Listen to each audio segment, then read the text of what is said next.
상나와수 존재할 차례죠.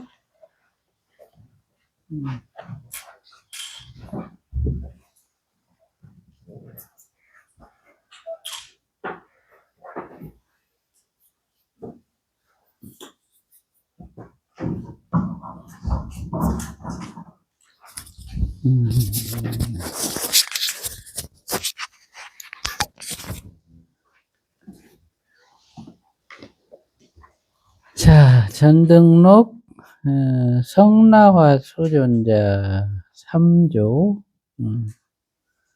73페이지군요. 네.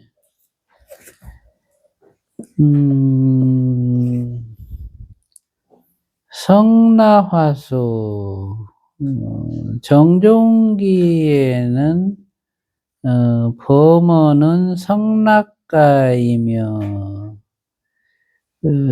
이곳 말로는 지연복이라 한다. 자연복이라 한다. 태어나면서부터 몸에 저절로 옷이 입혀져 있었기 때문이다라고 하였다. 홍박 범지림에서는 승가리는 운항과 같은 것이다라고 하였고, 전등록에서는 자연복이란 곧 서역의 구지수라는 풀 이름이다라고 하였는데, 이름은 미상이다. 아무튼 태어날 때 옷을 입고 태어났다라고 하는 거는 이제 여러 그 상황들이 있을 수가 있어요. 우리 박씨 부인 전에도 껍질 뒤집어 쓰고 태어났다가 나중에 껍질 벗는 얘기도 있잖아요. 예, 그런 것처럼 이게 이제 태생을 하는데 그 화생의 그 성향을 갖고 태로 태어나는 이제 사람들이 있는데, 이제 그런 경우에 이와 같은 그런 이제 이적이 일어나요. 그는 마돌라국 사람으로 또한 사나바사라고도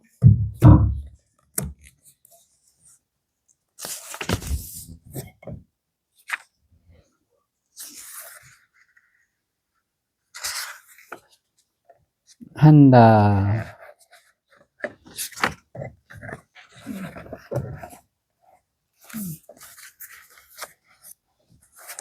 책을 차라리 들고 보는 게 좋겠어요.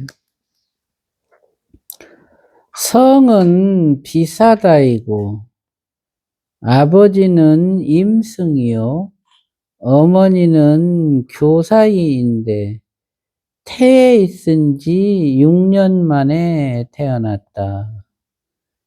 그러니까 이제 이게 태생이지만 화생의 그런 성향을 갖고 태어났다, 이렇게 보는 게 맞아요. 범어의 상낙가는 이곳 말로는 자연복이니 곧 인도에서 나는 구지서라는 풀의 이름이다. 가령 아라한과 같은 성인이 강생하면 이 풀이 정결한 땅에 난다고 하는데, 상나화수가 태어날 때에도 이 상서로운 풀의 감흥이 있었다. 옛적에 여러께서 교화를 다니시다가 마돌라국에 이르렀을 때 어느 푸른 숲의 가지와 잎이 무성한 것을 보시고서는 아난에게 말씀하셨다. 이 숲의 지명은 우류다라 하는데 내가 열반에 들고 나서 100년 만에 상나화수라는 비구가 묘한 법수례를 굴릴 것이다. 과연 100년 뒤에 상나화수가 탄생해서 출가하여 도를 증득한 뒤에 안한존자의 법안을 받아서 유정들을 교화하였다. 그러다가 이 숲에 머물면서 두 화룡을 황복시켜서 불법에 귀의하게 하였고, 그로 인하여 용이 그 땅을 보시하여 법궁을 세웠다. 범궁을 세웠다. 존자가 교화를 편지 오래되자 정법을 부촉할 것을 생각하였다. 그리하여 타라국에서 우바국다를 만나 시자로 삼고는 그에게 물었다. 그대는 나이가 몇 살인가? 우바국다가 대답하였다. 제 나이는 17살입니다. 스님이 말했다. 너희 몸이 17살인가? 성품이 17살인가? 스님이 머리털이 이미 휘신데 머리가 휜 것입니까? 마음이 휜 것입니까? 나는 단지 머리털이 휠 뿐이지 마음이 휘지는 않다. 우바곡다가 말하였다. 저도 몸이 17살일 뿐 성품이 17살은 아닙니다. 성나와수는 그가 벗김을 알고서 그 뒤 3년 만에 머리를 깎고 구족계를 주면서 이렇게 말하였다. 예적에 여래께서 위없는 정법안장을 가섭에게 전하신 이래로 차례차례 전해져서 나에게 이르렀는데 내가 이제 다시 그대에게 부촉하노니 끊이지 않도록 하라. 그대는 나의 가르침을 받고 또 나의 계송을 들어라. 법도 아니고 마음 또한 아니니.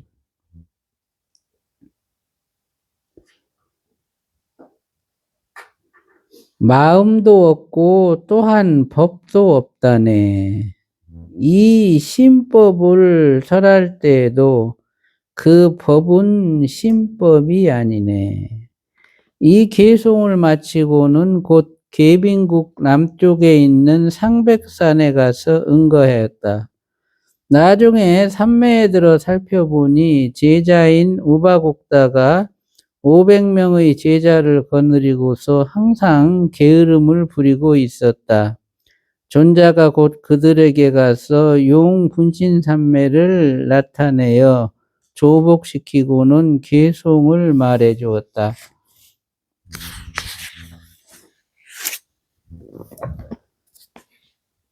통달하면 이것도 아니고 저것도 아니니 지극히 성스러움에는 길고 짧음이 없다네. 너희들이 경솔하고 교만한 뜻을 버리면 빨리 아라한을 얻게 되리라. 500명의 비구들은 이 계송을 듣고는 가르침에 의거해 받들어 행함으로써 모두가 무루를 얻었다. 그리고 존자가 18가지 변화를 부리고 화광산매로서 자신의 몸을 사르니 우바국다라 사리를 거두어서 번가리산에 장사 지냈다. 500명의 비구도 제각기 깃발 하나씩을 들고 영도하여 그리로 가서 탑을 세우고 공양하니 주나라 선왕 23년 을미년이었다. 아주 성나화수존자 아주 대단한 인물이죠.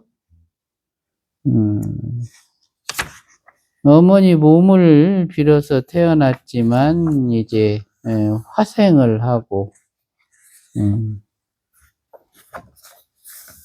아주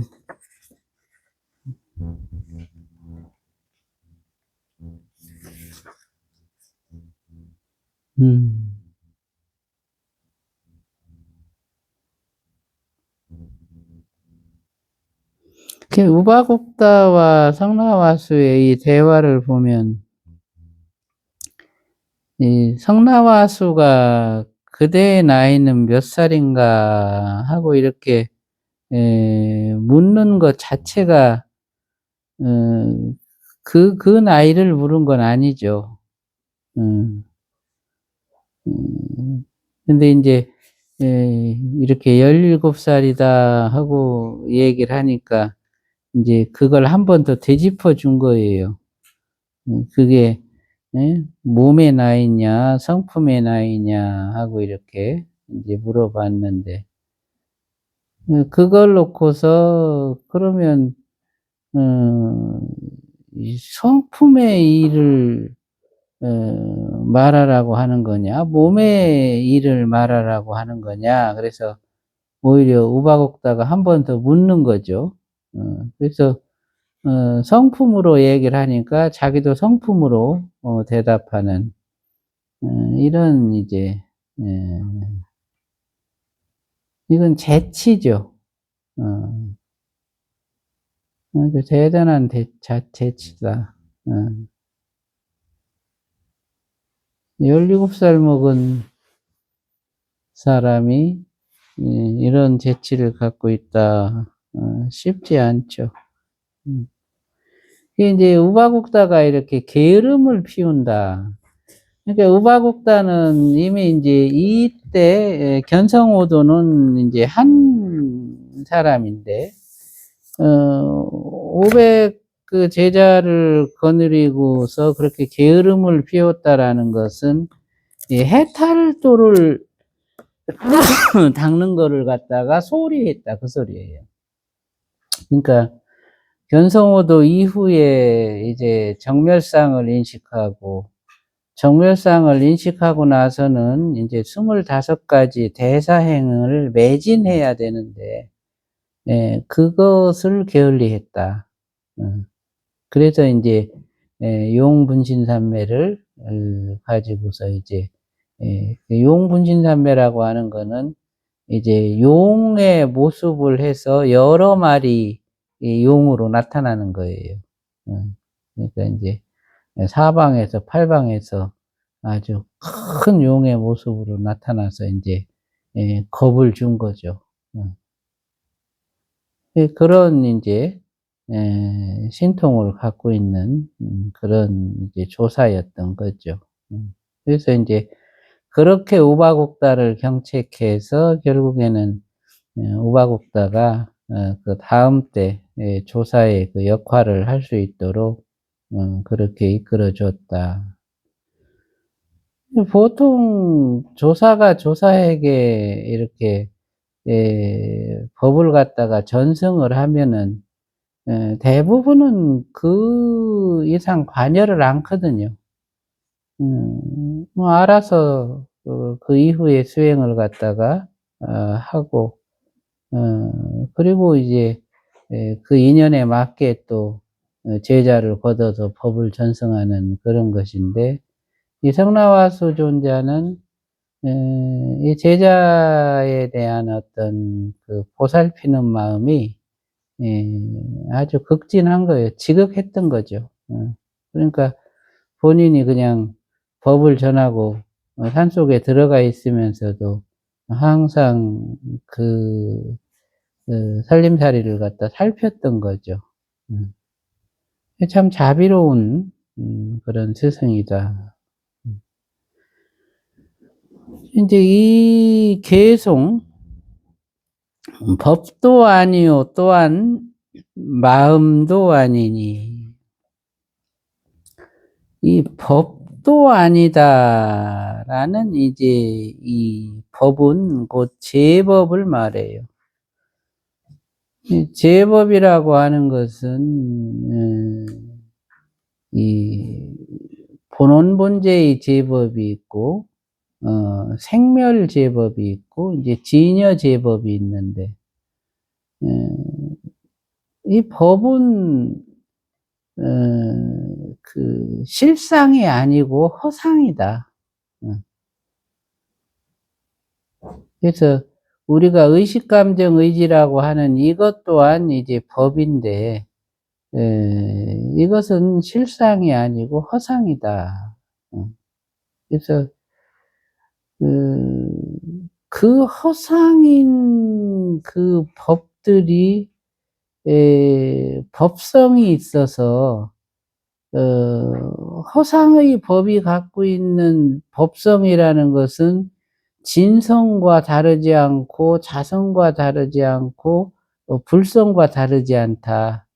라는 것이 인제 그 깨달음의 분상에서 인식하는 경지예요. 그래서 이 '법도 아니다.'라고 하는 것은 이것은 '허상도 아니다. 이 마음도 아니다.'라고 하는 이 마음이라는 것은 이것이 인제 실상의 일이죠. 어 그거는 이제 본성의 일이에요. 어 허상도 아니고 실상도 아니다. 어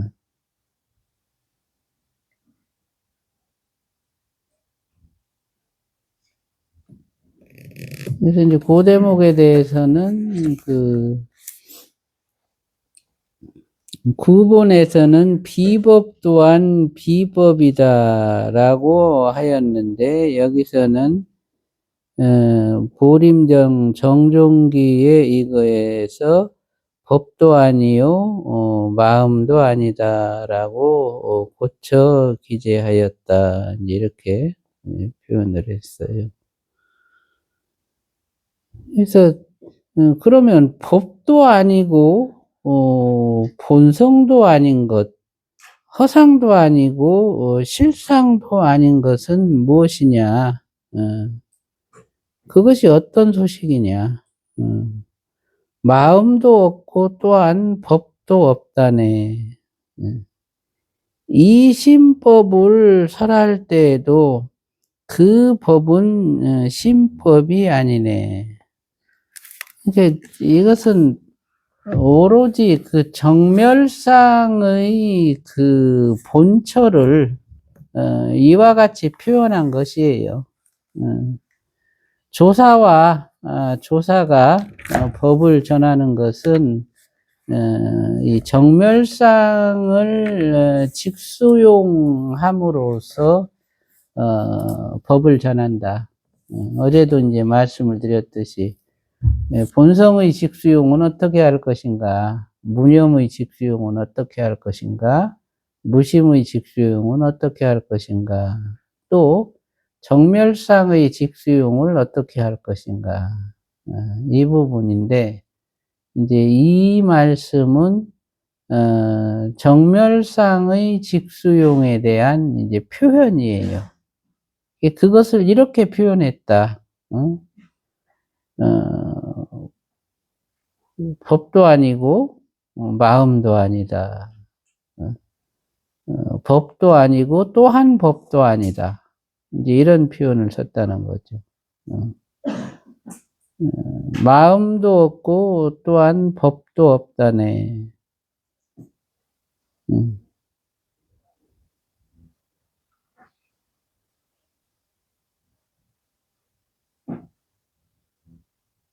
이 신법을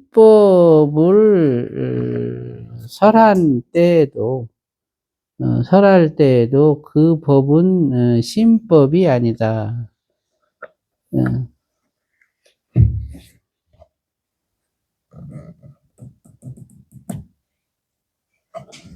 이 말의 의미를 가지고 그것이 정멸상을 표현한 것이다. 이렇게 정멸상을 표현했구나. 이렇게 이해하고 그럼 나는 어떻게 그 도리를 표현해 낼 건가.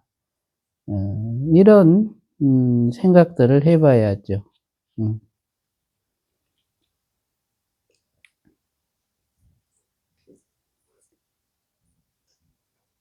이것이 인제 에 옛적에 열애께서 의없는 정법 안정을 가섭에게 전하신 이래로 차례차례 전해져서 나에게 이르렀는데 내가 이제 다시 그대에게 부촉하느니 끊어지지 않도록 하라.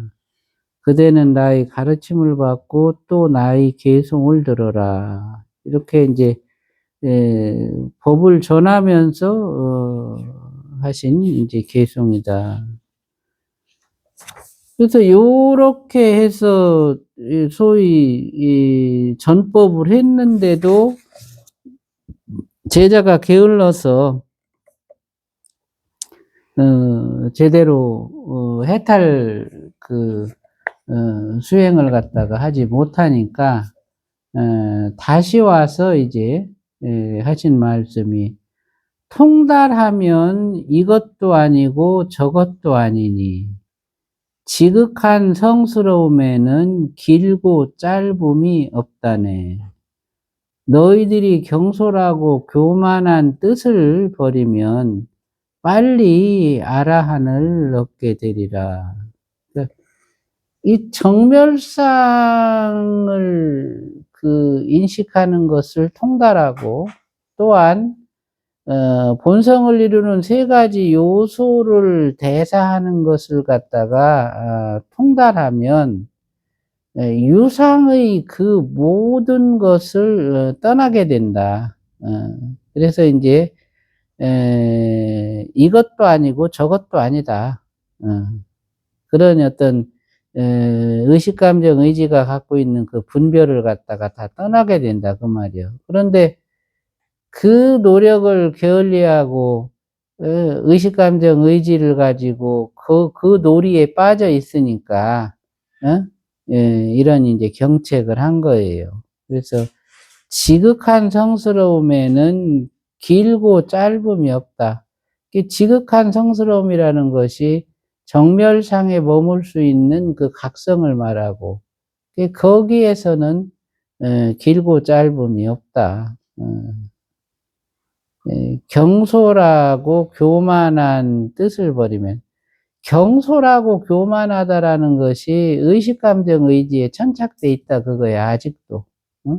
정멸상을 인식하고 본성을 인식해서 해탈도에 들어가고서도 그냥 그 수다원과에 머물러 있고, 사다함과에 머물러 있고, 아나함이나 아라한으로 나아가지 못하는 이제 그런 상태를 갖다가 이제 경책한 거죠. 이것이 이제 이 해탈도에 들어간 사람도 의식, 감정, 의지를 갖다가 분리시키지 못하면 이와 같은 장애에 빠질 수 있다 라는 것을 갖다가 이렇게 보여주신 사례예요. 조사 너 이제 앞으로 너도 조사야 하고 인가까지 주고 나서도 다시 이런 경책을 갖다가 한다라는 것이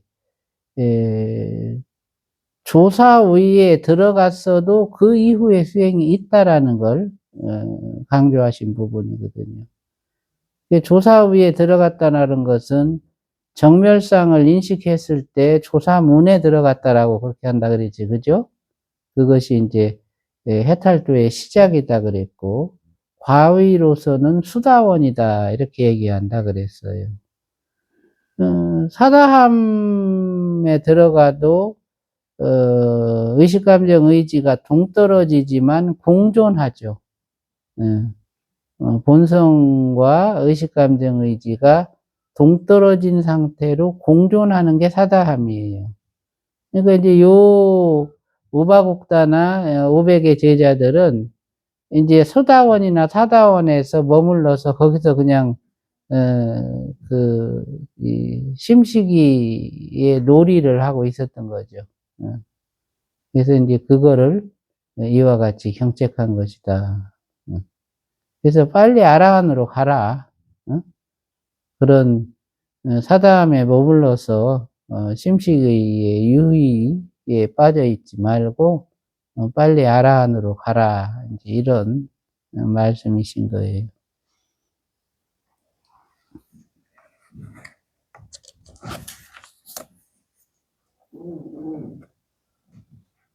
성나화수도 용분신산매를 이렇게 들어갔다는 것은 안한도 용족 출신이었고 결국에는 성나화수도 용족 출신이었다.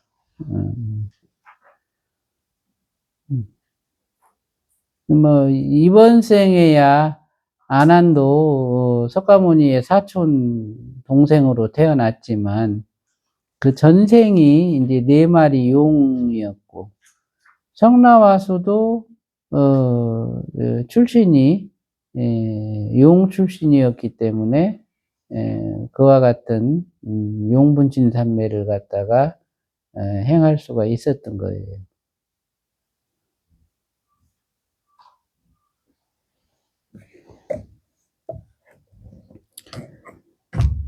그 다음에 이제 사조 우바국다. 여기까지 뭐 질문 있어요? 성나화수 편?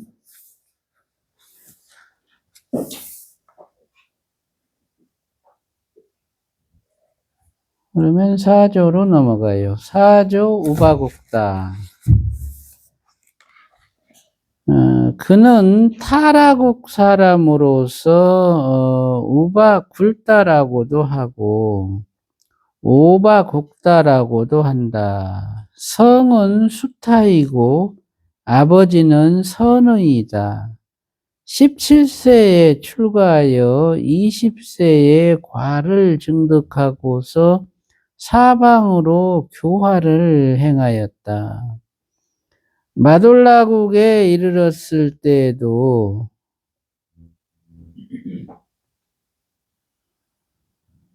20세에 과를 증득했다. 그 말이군요. 이제 여기에서 과가 견성오든지 아니면 해탈도인지는 이제 봐야 되죠.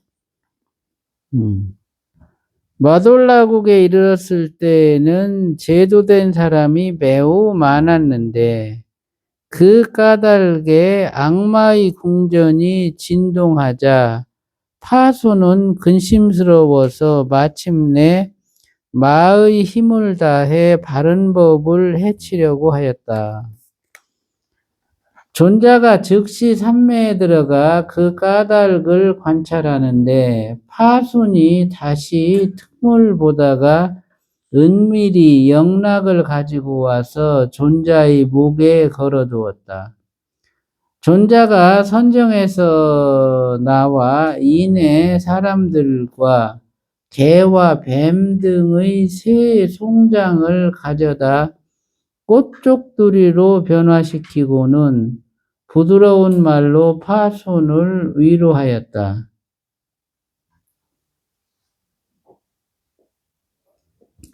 그대가 나에게 매우 진귀하고 묘한 영락을 주었으니 내가 이 꽃쪽두리로서 보답하겠다. 파손이 매우 기뻐하면서 목을 내밀어 받았는데 곧 냄새나는 3가지 시체로 변하면서 구더기가 우글거렸다.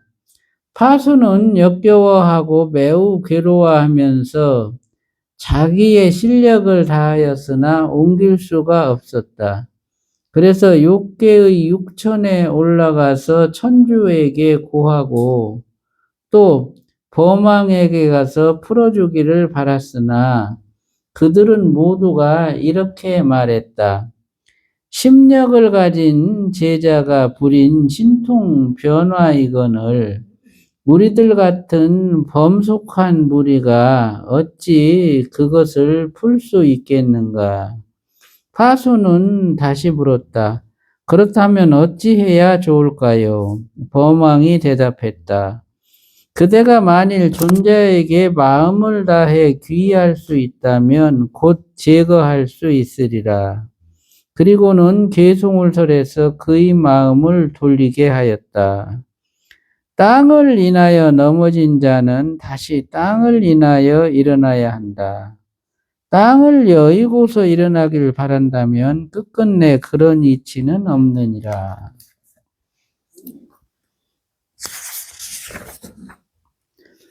파손이 가르침을 받자마다 천궁에서 날아와 존자의 발에 예배하고 슬프게 울면서 참회하였다. 우바국다가 그에게 물었다. 너는 지금부터는 열애의 바른 법을 방해하지 않겠느냐? 파손이 대답했다. 저는 맹사코 불도에 회향하여 영원히 악을 끊겠습니다. 우바국다가 말했다. 만일 그렇다면 내 입으로 스스로 삼보에 귀의합니다. 라고 외쳐라. 마왕 파순이 합장한 채 세차게 외치자 꽃쪽두리가 모두 없어졌다. 그는 뛸 듯이 기뻐하면서 존재께 예배하고 개송으로 말했다. 삼매의 어른이자 심력을 가진 성스러운 제자께 머리를 조아립니다. 제가 이제 불도에 회향하기를 바라나니 열등함과 나약함이 없게 하소서. 존자가 세상에 사는 동안 교화를 받고 도과를 증득한 이가 가장 많았는데 매번 한 사람을 제도할 때마다 산 가지 하나씩을 석실에 넣었다. 그 석실은 세로가 18주이고 너비가 15주인데 그 안에 산 가지가 가득하였다. 마지막으로 향중이라는 한 장자의 아들이 있었는데 존자에게 와서 절하면서 출가하기를 간절히 바랐다. 존자가 물었다. 그대의 몸이 출가하는 것인가 마음이 출가하는 것인가? 향중이 대답했다. 저의 출가는 몸과 마음으로 하는 것이 아닙니다. 존자가 말했다. 몸과 마음으로 하는 것이 아니라면 또 무엇이 출가하는 것인가? 무릇 출가라 하면 나도 없고 나의 연고도 없는 것이니 나도 없고 나의 연고도 없음이 바로 마음이 생각하나 멸하지 않는 것이며 마음이 생각하나 멸하지 않음이 바로 향상한 도입니다. 모든 부처님들도 또한 항상해서 마음의 형상이었고 그 본체도 또한 마찬가지입니다. 그대는 장차 크게 깨달아서 마음이 스스로 통달하리니 마땅히 불법승에 귀의하여 성스러운 종자를 이어가도록 하라. 그리고는 곧 머리를 깎고 구족계를 주면서 그에게 다시 말했다. 그대의 아버지가 꿈에 황급히 해를 보고 그대를 낳았으니 이름을 제다가라고 하라. 그리고는 다시 말하였다. 열애께서 위대한 정법안장을 차례차례 전하여서 나에게 이르렀는데 이제 다시 그대에게 부족하나니 내의 계송을 들어라. 마음 자체가 본래의 마음이니 본래의 마음은 법이 있는 것이 아니다.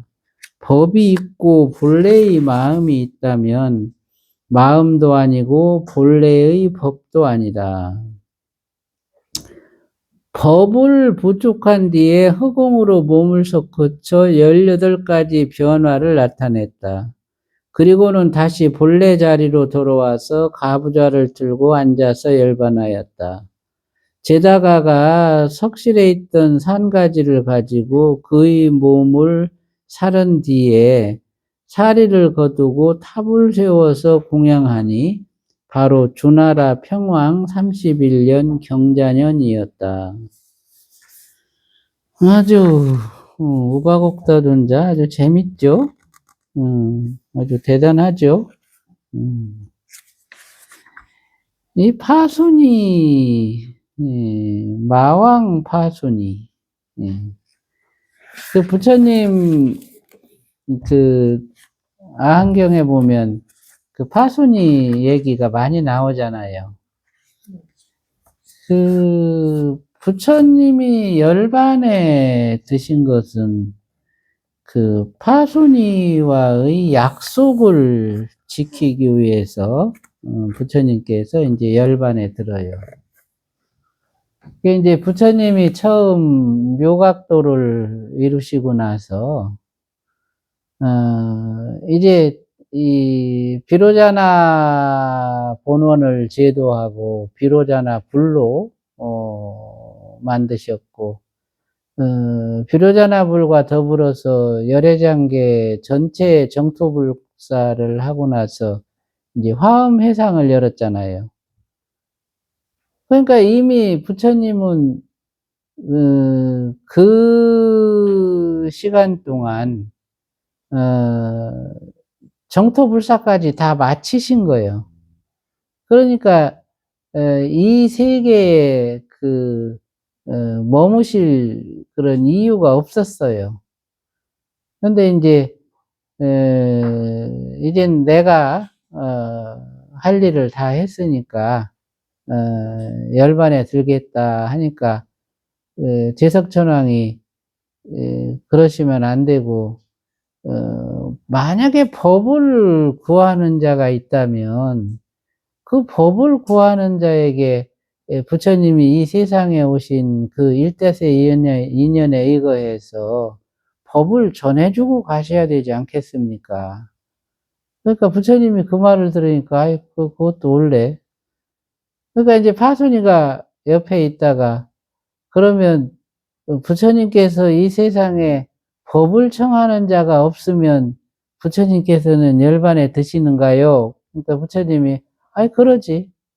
이제 이렇게 대답을 하신 거예요. 이렇게 파순이는 부처님이 성불할 때도 막 험한 유혹으로 성불을 못하게 그렇게 막 방해를 했고, 어쨌든 저 부처님 생전에 부처님께서는 나름대로 파순이를 갖다가 교화하고 조복을 시켰지만, 파순이는 부처님이라는 존재가 이 세상에 있는 것 자체가 부담스러웠던. 그래서 이제 부처님을 졸졸 따라다니면서 그 설법을 다 들었지, 파순이는. 부처님 생전 설법을 다 들었어요. 제자들이 질문하는 거, 누가 오고 왔다 가는 거 다 들었어.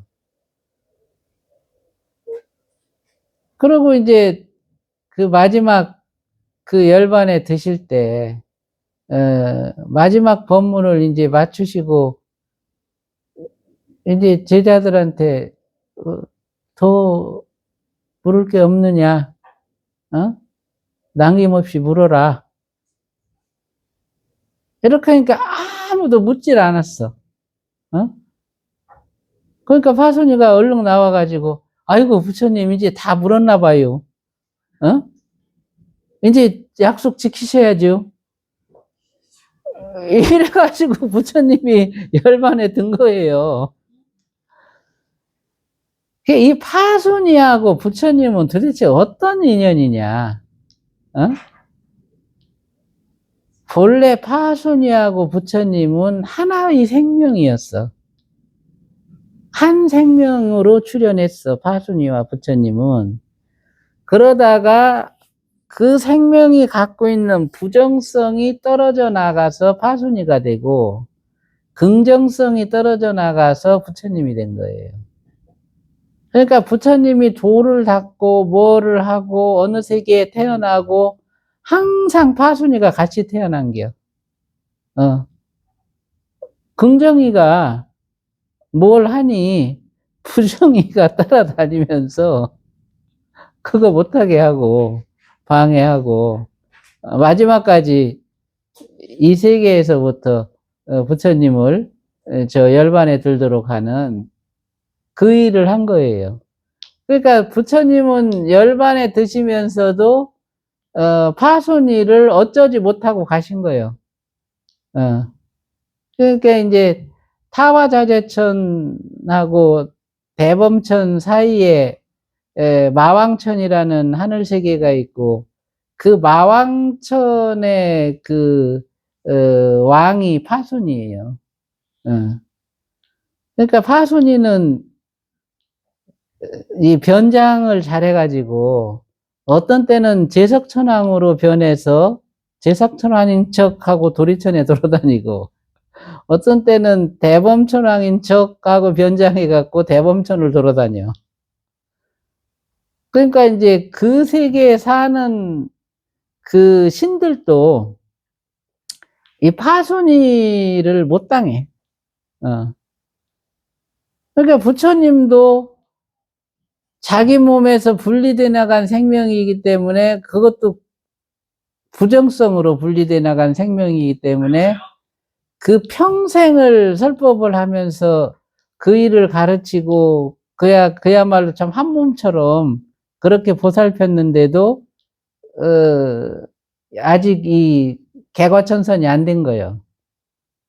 그러다가 누가 부처님처럼 또 그렇게 성불 하려는 그런 조짐이 보이면 나타나 가지고 그 성불을 못하게 방해를 하는 거예요, 그렇게. 네. 근데 그 부처님도 제도하지 못한 파순이를 우바국다가 제도했다. 이게 아주 재밌는 사건인 거지. 어? 그게 참 묘하구먼요. 무슨 인연 뽑을까요? 그러니. 이 심력이라는 것이 이제 부처님만 갖고 있는 능력이에요. 어? 부처님만 갖고 있는 능력.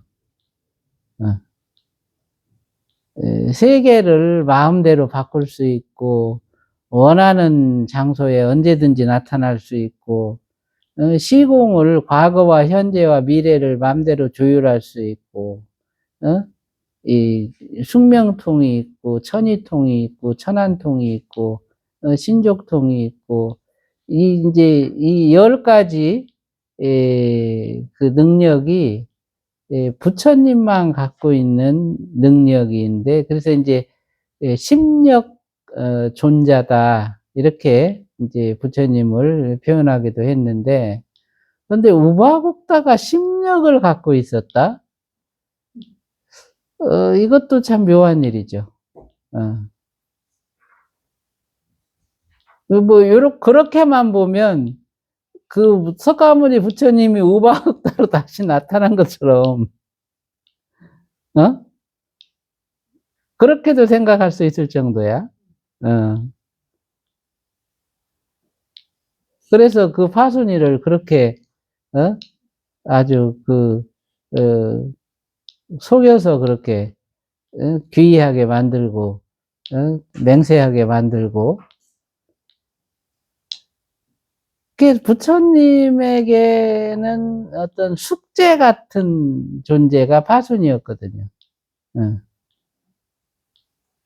부처님 막 열반한다고 제자들이 막 난리치고, 그러니까, 부처님이, 그때 내가 너희들한테, 더 이상 물을 것이 없느냐 했을 때, 너희들이 침묵하지 않았느냐. 응?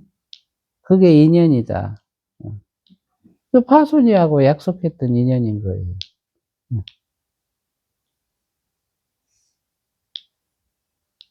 어쨌든 그 아주 끈덕진 파순이가 우바국다 존자한테 이렇게 제도됐다는 게 아주 재밌구먼요.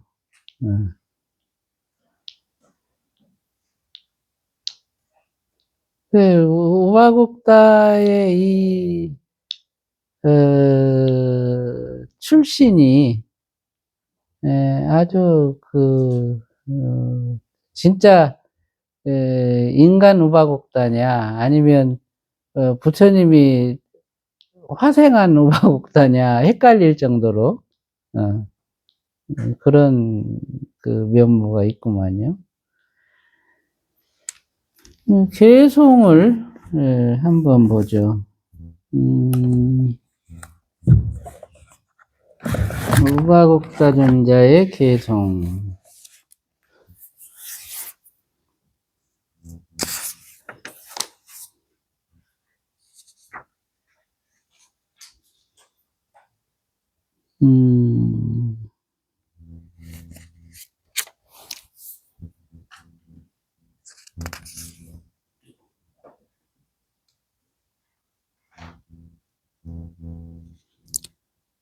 마음 자체가 본래의 마음이니,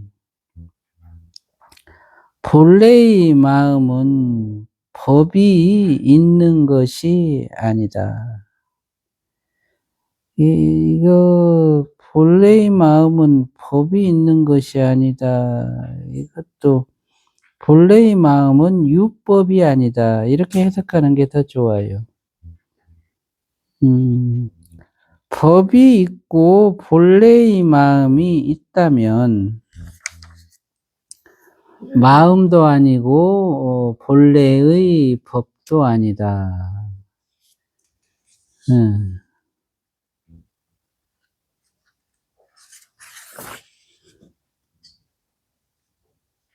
마음 자체가 본래의 마음이다. 이 전자의 마음이라는 거는 의식, 감정, 의지의 마음, 그것을 이제 말하는 거예요. 의식, 감정, 의지 자체가 본래의 마음이다. 이 본래의 마음이라고 하는 것은 이제 본성을 말하는 거죠. 의식, 감정, 의지가 본래의 마음이다. 이것은 의식, 감정, 의지에서 법성을 취한 것이에요. 그리고 본래의 마음이라는 것은 이제 본성을 말하는 건데, 의식, 감정, 의지는 정보고, 정보성이라고 하는 것은 스스로 분별하지 않는다. 왜 법성을 이 진성과 이 둘이 아니다 이렇게라고 말하냐면, 진성이라고 하는 그 진여 본성은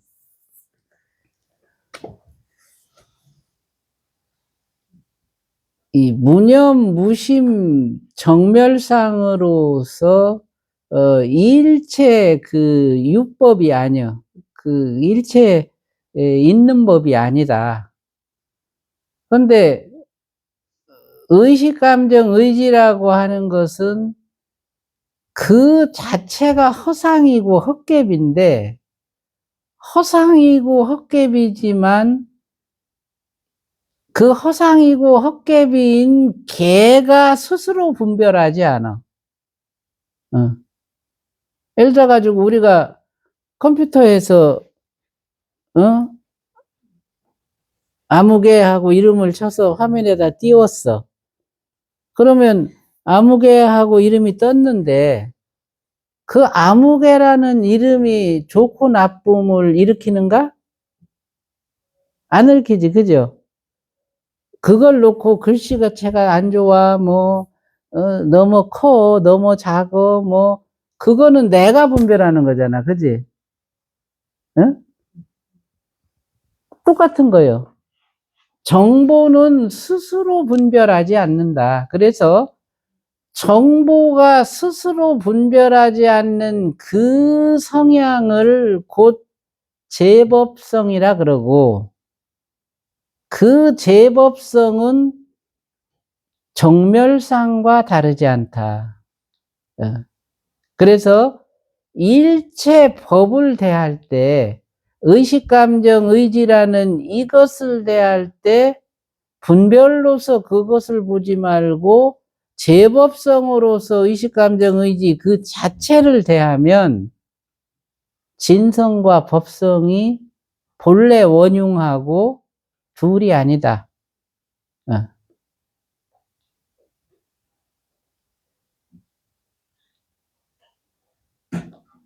그런데 중생은 일체 제법의 그 면모를 놓고서 길고 짧고 옳고 그르고 좋고 나쁘고 이거를 일으킨단 말이에요. 그것을 일으키는 게 결국에는 판단, 분별, 비교잖아요. 그걸 누가 하는가? 의지가 하는 거예요, 의지가.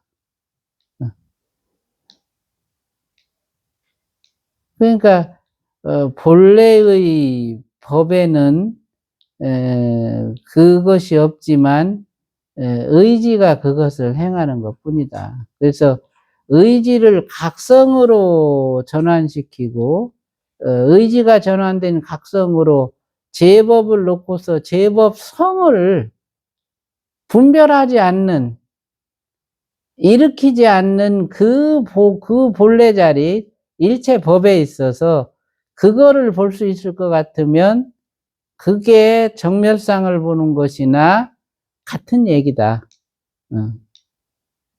정멸상을 무명과 무심의 상관에서 인식했던 정멸상이 일체 식의 작용과 일체 감정의 작용, 일체 이 존재적인 그 변화 속에서도 그 정멸상이 있다라고 하는 것이 바로 제법의 성품이 정멸상이기 때문에 그런 거예요. 그것을 인식하는 인식력을 내 안에서 갖추지만 그것으로서 그 눈이 생기면 일체 제법 속에 정멸상이 있다.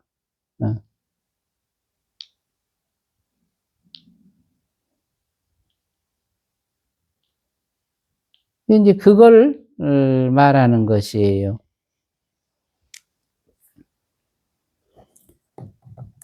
그래서 이 제법 자체가 그 성품을 놓고 보면 본래의 마음이다. 본래의 마음은 유법이 아니다.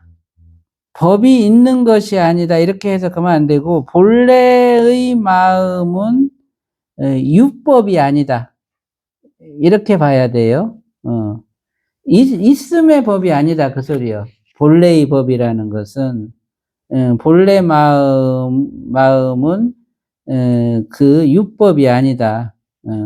그러니까 유법이 아니니까 무법인 거죠. 법이 있고 본래의 마음이 있다면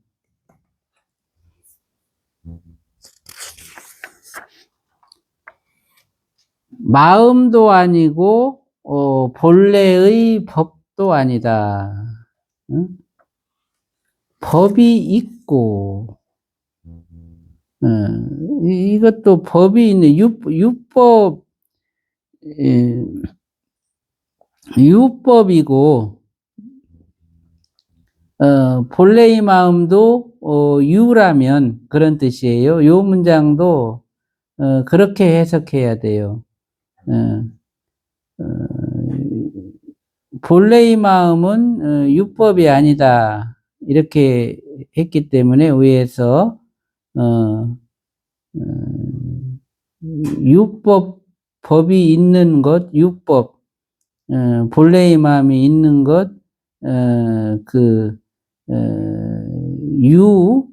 본래심, 요렇게 이제 해석을 해야 되는 거죠. 그렇다고 하면, 그거는 마음도 아니고 본래의 법도 아니다. 그러니까 있는 법이라고 하는 것은, 있는 마음이라고 하는 것은, 본래의 법도 아니고 본래의 마음도 아니다. 이제 그런 의미예요. 그래서 그건 유법이 아니고 유의심이 아니다.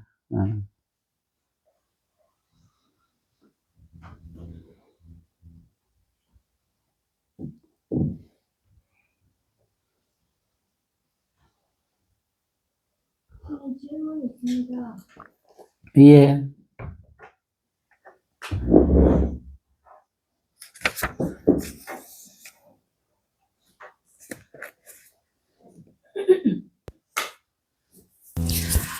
저희들이 그 아공, 법공, 구공을 이야기하고 있는데, 지금 여기서 스님께서 말씀하시는 제법이 성품이 모두 정멸상이라고 하셨는데, 제가 이해하기로 이 정멸상이 아공, 법공, 구공을 다 포섭하는 것 같은데, 왜 스님께서는 공상이라는 용어 대신 굳이 정멸상이라는 기존에 사용하지 않는 이 용어를 사용하시는지, 아니면 그 공상과 이 정멸상은 또 다른 구별이 있는 것인지 궁금합니다. 공상이라는 것은 이제 두 가지 의미가 있어요. 하나는 허망하다라는 이제 부정공의 의미가 있고, 또 하나는 본래 공하다라는 이제 긍정공의 의미가 있어. 근데 그렇게 해서 공상을 이렇게 두 가지 개념으로 쓰다 보니까 여기에서 쓰는 공상은 부정공이고 여기에서 쓰는 공상은 긍정공인데 그거를 구분하지 못한다. 어떤 때는 부정공으로 쓰고 어떤 때는 긍정공으로 쓰느냐. 그래서 이제 이 실상의 그 본질을 갖다가 표현하는 데 있어서는 공이라는 개념보다는 차라리 정멸이라는 개념이 더 가깝다라는 거예요. 그래서 이제 뭐 5공이 있고 3공이 있고 뭐 이런 어떤 이제 그 공을 놓고 볼 때 5공은 부정공이야. 3공은 이제 긍정공이고, 이런 부분들이, 뒷사람에게 그것을 전달할 때는, 헷갈리는 거지, 오히려.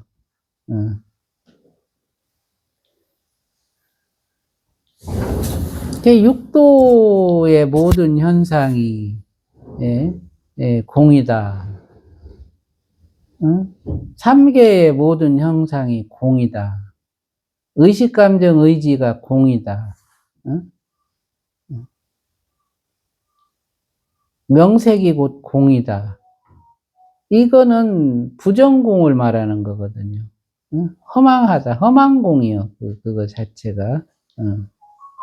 근데 이제, 삼공으로서 우리가, 문영공, 무심공, 본성공 하는 그 공이라는 것은 이거는 실상공을 또 뜻하는 거거든.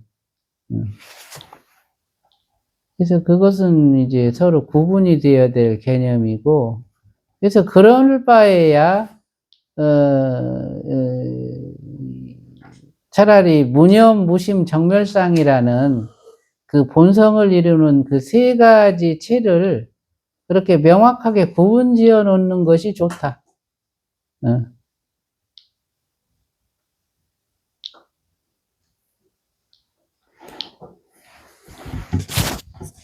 그 반야심경에서 온 개공할 때 그 개공은 제가 이해하기로 스님께서 말씀하시는 무념, 무심, 정멸상 이 세 가지를 다 포섭한 하나의 개념으로 느껴지거든요. 그렇죠. 네 가지 공이 다 포섭된 개념이에요. 개공이라는 거는. 본성공, 무념공, 무심공, 정멸공, 이제 이것을 다 포함한 거예요. 그래서 기존의 불교 공부를 하시는 그 분들에게 이 개념이 기존에 사용하는 용어와 너무 차이가 있어서 이제 저희들은 계속 스님에 따라서 공부를 하다 보니 충분히 이제 수용하고 받아들이고 나아가는데 이제 다른 분들과 이 이론적으로 교류하는 데 있어서는 일단 용어부터 이렇게 어떤 충돌이 일어나는 것 같아서 조금 어렵습니다. 그러니까 이제 그런 어떤 그 개념과 용어를 이렇게 세밀하게 들여다보고 자세하게 들여다보고 그런 정도의 이제 그 인식력이 있으면 오히려 문제가 되지 않아. 근데 대부분이 그런 인식력이 없어. 이 공과 저 공이 어떤 차이가 있는지, 왜 여기서는 이렇게 쓰이고 저기서는 저렇게 쓰이는지, 글자도 똑같잖아. 한문도 똑같고 한글도 똑같고. 그러니까 그걸 구분하지 못한다. 그리고 이제 험한 공에서 실상공으로 나아가는 과정에서 공의 단계를 이제 설명하는 부분들에서는 그건 더 헷갈리지. 마치 여기서도 마음이 아니다. 마음과 본래 마음, 이거를 갖다가 이렇게 구분 지어지지 않고, 마음이 아니다라고 하면 첫 번째 마음은 무슨 마음이고 두 번째 마음은 무슨 마음이냐. 이런 구분이 안 되는 거예요. 근데 그거는 해석하는 사람들의 역량이 차이가 난다. 그런 부분에 있어서는. 그래서 그거를 해석을 할 때는 구분을 해줘야 되는데, 그걸 구분을 못 해주는 거죠. 특히 이런 이제 그 전법송 같은 경우는 아주 모호해. 그 해석이. 그래서 이제 한문의 원문을 이렇게 실어줬어도 그래도 한문은 그 본래 그 인도의 산스크리트 체계가 한문하고 가까워요. 이 한문은 중국식 한문, 그러니까 중국에서 생겨난 한문이 아니에요, 실제로는. 한문도 우리말의 그 표기 체계 중에 하나예요. 그래서 이제 한문으로 표현된 것이 그나마 좀 그 본래의 뜻과 어긋나지 않는 부분들이 있는데, 그 한문을 해석하는 부분들이 약간씩 그 관점에 따라 다르다. 요 대목들도 유법, 비법 이렇게 해석하는 것이 유법, 유가 아니다 그 소리거든요. 유가 아닌 것 이렇게 해석해야 되는데 그렇게 해석 안 하는 거예요. 풀어서 쓰다 보니까 잘못 전달이 되는 거죠. 그러면 그 뒷대목들에 대한 해석이 모호해져요. 그러니까 모르는 말이 돼버리는 거예요. 이게 경전들이 그런 어떤 부분들이 가끔 있어. 그래서 그런 것들을 다시 잡아주는 과정이 필요하고. 그러니까 그렇게 해석하다 보니까 해석이 안 되는 경구들이 나오는 거예요. 스님, 그러면 금강경에서 약견 재상이 비상이면 즉견 열애라는 구절이 있는데 재상이 비상이다는 것을 재상이 정멸상이다 이렇게 이해할 수 있는 건가요? 아니요. 그 말은 재상에서 비상을 봐라 그런 소리예요. 약견 만약 본다면 봐라. 재상에서 비상을 본다면 열애를 본 것이다. 그러면 그때의 재상이라는 게 뭐냐? 일체 유상도 재상이요. 그죠? 그런데 그 재상은 견성오도를 놓고 무념무심이 능연한 상태도 재상에 포함한 거예요. 그러면 그 속에서 비상을 봐라. 그러면 무념도 아니고 무심도 아닌 것, 일체 유상도 아닌 것, 그걸 봐라 그 소리거든. 그게 비상이에요. 결국엔 정멸상을 봐라 그 소리예요.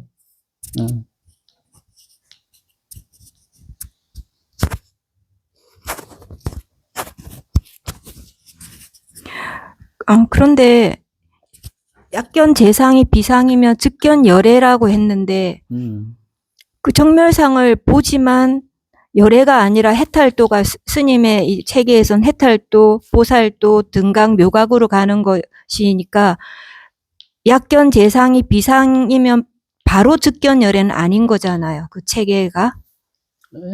그렇지. 이제 그 열애가 된다. 그러니까 열애라는 말과 여라는 말은 차이가 있어요. 그래서 즉견 열애라기보다는 즉견 여인이라 이렇게 했어야 돼. 그러니까 여와 여가 서로 마주 보면서 그게 여여인데 여여 즉 열애다.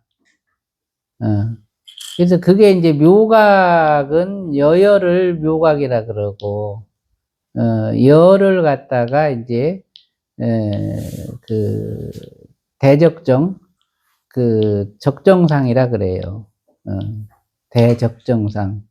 근데 이제 거기다 여가 되려면 대지하고 대제비가 달라붙어야 여여가 되는 거고, 그렇게 재상에서 비상을 보는 것은 열애를 보는 것이 아니고 여를 보는 것이지. 그러면 중간에 과정이 좀 남아 있는 거네요. 궁극적인 그렇죠. 결과까지는. 예. 그래서 이제 재상 비상에서 정멸상이라는 것 자체는 부처님의 정멸상이나 중생의 정멸상이나 같아. 그게 다르진 않아. 이제 그러다 보니까 그냥 그것을 정확하게 풀어헤치지 않고 아니 뭐 그래 하고 넘어가는 거지. 실상은 여와 여여 사이에는 보살도 등각도 묘각도라는 그 세 단계 도의 과정이 있는 거예요. 더군다나 금강해탈에서 정멸상을 본다, 비상을 본다라고 하는 것은 수다원과를 말하는데, 그걸 놓고 과위를 말하면 생멸열반에서도 사다, 마나, 마란과가 남아있는 거고, 그 이후에. 그거를 정확히 할 줄 알아야 되는데, 그런 식견이 없다 보니까 뭉뚱그려서 그냥 해석하고 넘어가는 거야.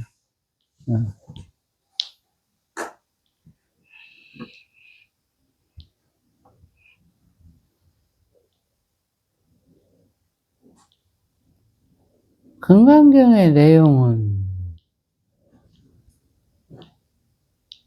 지금까지 해석된 금강경의 내용은 얼토당토 않은 거죠.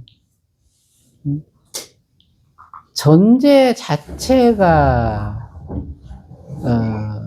잘못 해석됐고, 결과 자체가 잘못 해석됐고, 또 지금 얘기하는 약견 재상 비상의 그 심지법 자체가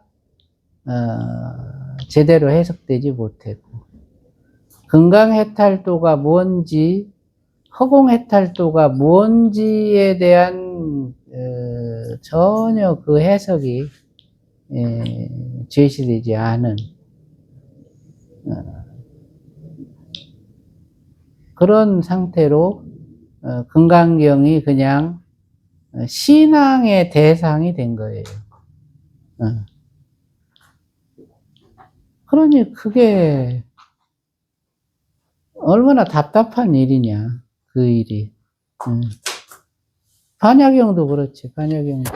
어제 말씀드렸듯이, 반야경도 무슨 주제를 갖고 하신 말씀인지, 전제가 뭐고, 결론이 뭐고, 과정이 뭔지, 이런 해석이 전혀 지금까지 없었던 거예요. 그러니까, 과지법을 말한 경전인데도 그 속에서 과지를 취합하지 못한다. 그 수행의 방법론을 이끌어내지 못한다는 거예요. 그것을 경전의 해석이라고 할 수 있는가? 그건 경전의 해석이 아니다.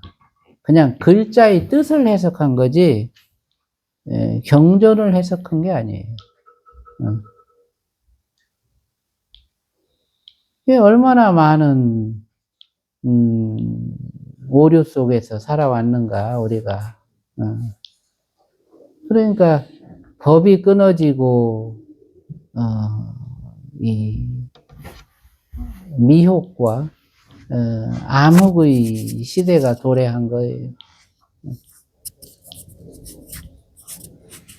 스님 좀 전에 본래의 마음은 율법이 아니다, 무법이다 이렇게 말씀하셨는데 저희가 또 제가 알고 있는 바에 그 마음을 구분을 지을 때 성과 상과 용으로 구분을 지을 수가 있다면 제가 생각할 때 그 성은 무법이라고 하겠지만 그 드러나는 상과 용의 측면에서는 무법이 아닌 것도 아니다. 이렇게 해야지 맞는 것이 아닌가 생각합니다.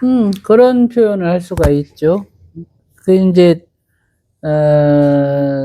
성과 상과 용, 이제 이거를 그 성을 본성이라고 해석하고 상을 상대 또는 대상이라고 해석하고 용을 활용이라고 생각했을 때 이제 지금 그 말이 이제 나올 수가 있는데, 실제로 성과 상과 용은 그 뜻이 아니다. 성은 본성이 맞고, 그 본성은 적상, 정상, 정멸상으로 이루어졌다. 상은 이게 상대라는 말이 아니에요. 상은 각성이 갖추어진 본성을 말해. 소위 각성으로 지각하는 본성. 각성이 있어서 본성을 지각한다. 이제 그 각성이 유의로 향해지면 이게 유의각이 되는 거고, 각성이 본성으로 향해지면 무의각이 되는 거거든. 본래의 상은 그 각성이 본성과 합쳐진 개념이 상이요. 그 뒤에 용이 나오는 거예요.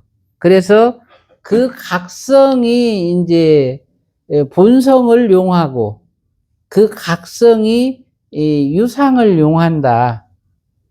그래서 이제 체용이 있고, 본성을 용하는 거를 체용이라 그러고, 유상을 용하는 거를 이제 상용이다 그런다. 이렇게 얘기를 하는 거예요. 근데 그 상자를 어떻게 해석할지를 몰라.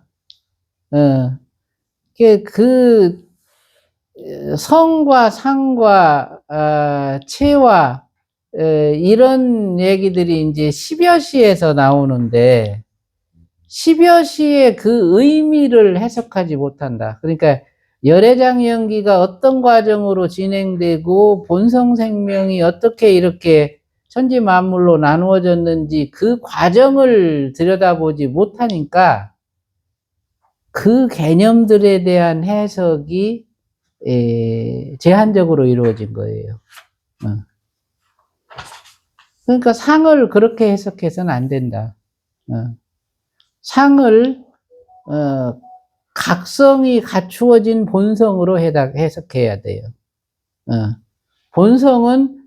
성은 각성이 없는 본성 자체, 상은 각성이 갖추어진 본성, 그것이 본성을 용하고 밝은 성품을 용하고 제법을 용한다.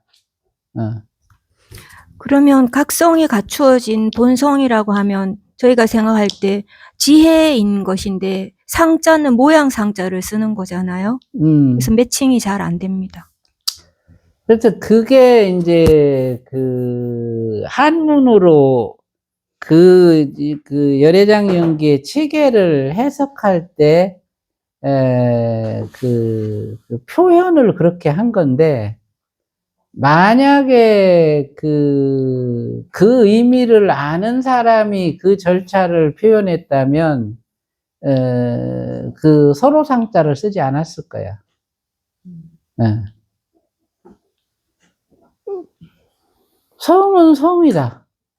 그런데 그 성의 각성이 합쳐진 거를 뭐라고 부를 건가?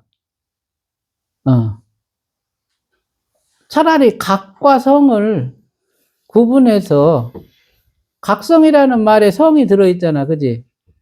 그러면 그걸 각이라고 표현해서 각 플러스 성 이렇게 표현해 줬어야 되지. 네. 근데 저는 그조차도 지금 불필요하다는 생각이 드는데, 각이라고 그냥 해버리면, 각이라는 것, 그 말 자체에는 이미 목적어가, 성이라는 목적어가 포함된 거기 때문에, 차라리 그냥 각하면 본성을 각하는 것이지, 그 외에 다른 것을 각할 수는 없는 거잖아요. 그러니까 지금에 와서 의식, 감정, 의지를 놓고서 볼 때는 이제 그 절차가 의식, 감정, 의지가 생겨나기 이전 절차라면 그렇게 해도 문제가 없는데, 현재의 상태를 놓고서 의식, 감정, 의지를 갖다가 각이 인식의 대상으로 삼으니까 그 본성이라는 것을 유일한 대상으로 삼기가 어려운 거예요. 그래서 이제 그런 절차에서 본성이 용해지는 것이 곧 각으로 나타나고, 그 각이 본성과 밝은 성품 또는 생멸 정보를 갖다가 인식의 대상으로 삼으면서 거기서 일어나는 용이 이제 본성으로서 체용과 이 유상으로서 상용이라는 것이 이제 대두가 되는 거예요. 그것을 이 10여 시에서는 작이라고 그래. 작. 지을 작자를 써.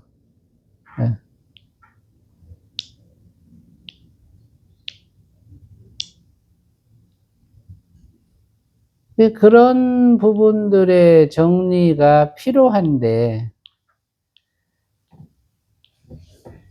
그것의 그 필요성, 그것의 중요성,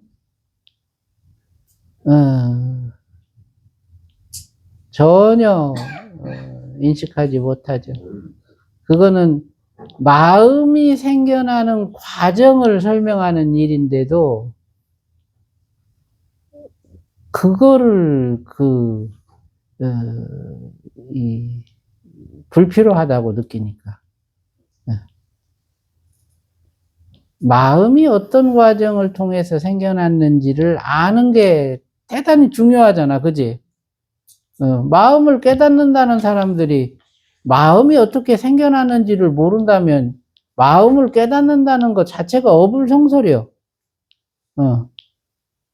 그러니까 부처님께서는 마음이 생겨나는 과정 자체를 이 10여시라는 걸 통해서 설명을 하신 거예요. 본성이 생겨나는 과정에서부터, 생멸심이 생겨나는 과정에서부터, 진여심이 생겨나는 그 과정 자체를 10단계로 나누어서 구분하고, 그 10단계의 상간에 12단계의 생멸연기, 그리고 50단계의 진여연기를 갖다가 끼워 넣어서 소위 열애장연기, 생멸연기, 진여연기의 체계를 갖다가 완성을 하신 거예요. 그런데 지금에 와서는 그런 관점으로 10여시를 들여다보고 12연기를 들여다보고 50과의를 들여다보는 게 없지. 그러니까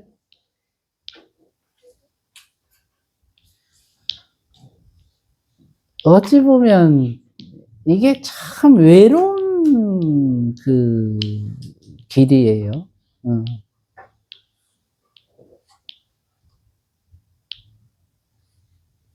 그것을 하나의 사상체계라고 한다면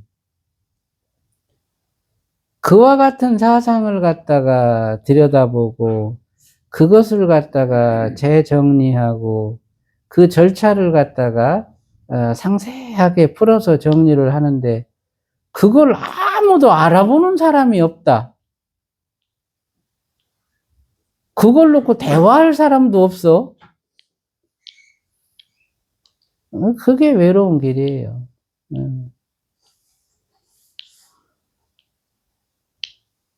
그러니까 저도 그 법화경을 읽기 전에는 부처님께서 이런 말씀을 왜 안 해놓으셨지?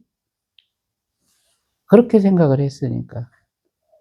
그런데 법화경을 읽어보니까 이미 거기에서 그 얘기를 다 해놓으셨어. 그러니까 그게 얼마나 기뻤겠어요. 응? 그 사상적 외톨이, 응? 아무도 공유하지 못하는 그 사유체계를 갖다가 갖고 살다가 부처님의 경전에서 그 사상적 공감대를 발견하고 부처님께서는 이 대목을 이렇게 표현하셨구나. 이거를 알고 나서 거기서 얻은 기쁨이 얼마나 컸겠냐고. 그러니까 시간 가는 줄 모르고 그 책을 갖다가 쓴 거예요. 잠도 안 와. 눈을 감았다가 꿈속에서도 빨리 써야 되는 거야, 그거를. 그래서 눈을 뜨고 그걸 쓰고 있는 거예요.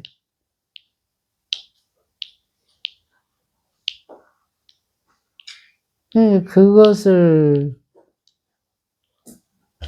그 부처님의 경전이라는 걸 통해서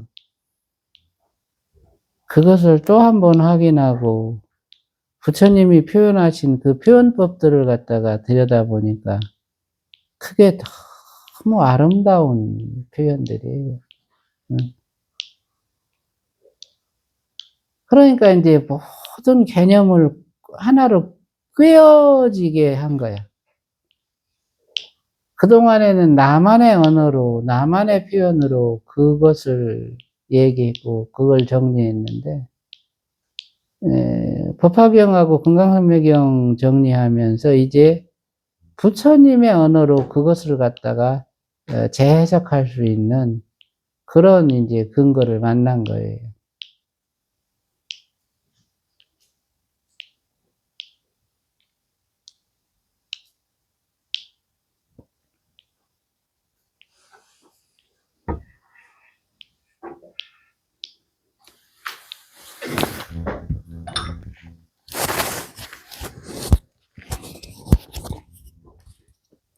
그런 용어와 개념들에 대해서는 이제 스님들이 그렇게 세밀하게 들여다보고 비교하고 또 정리정돈해서 뒷사람을 위해서 자료로 남겨놔야 돼요. 그 일이 참 긴 시간을 필요로 해요. 저는 화엄경까지만이라도 해놓자, 그거를. 이제 그런 생각이고, 이제 1차 목표가 이제 화엄경이에요. 화엄경의 체계를 그 부처님의 언어로, 재해석하자. 그래서 그 화엄경에서 제시하는 그 수행법, 그 과지법들이 우리가 실생활에서 이렇게 체득 가능한 교육 체계로 그렇게 만들어 놓자. 그거예요. 지금 우리가 이번에 하는 동법계 수행도 이제 그것의 시작이야. 그 화엄경 자체가 동법계 동사섭을 시작으로 초지 수행에서부터 동법계 수행이 시작이 되는 거거든요. 그러니까 그 절차를 십지 50과의 이 수행 절차를 체계화시켜서 교육 체계가 될 수 있도록 그 과정을 만들어가는 게 화환경법회의 어떤 목적이고, 그거를 이제 한 단계씩 우리가 수련회를 통해서 체득할 수 있도록 그렇게 만들어가고 싶어요. 그게 뭐 지금 속도라면 뭐 최소 5, 6년은 걸릴 것 같고, 이 화환경 체계를 정리하는 게 뭐 더디면 10년도 갈 수 있을 것 같아요.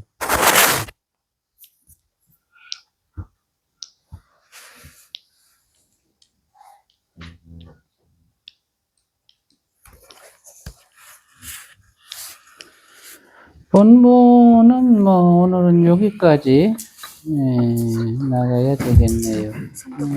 아주 우바국다존자, 성나와수존자 아주 재밌었어요. 재밌죠?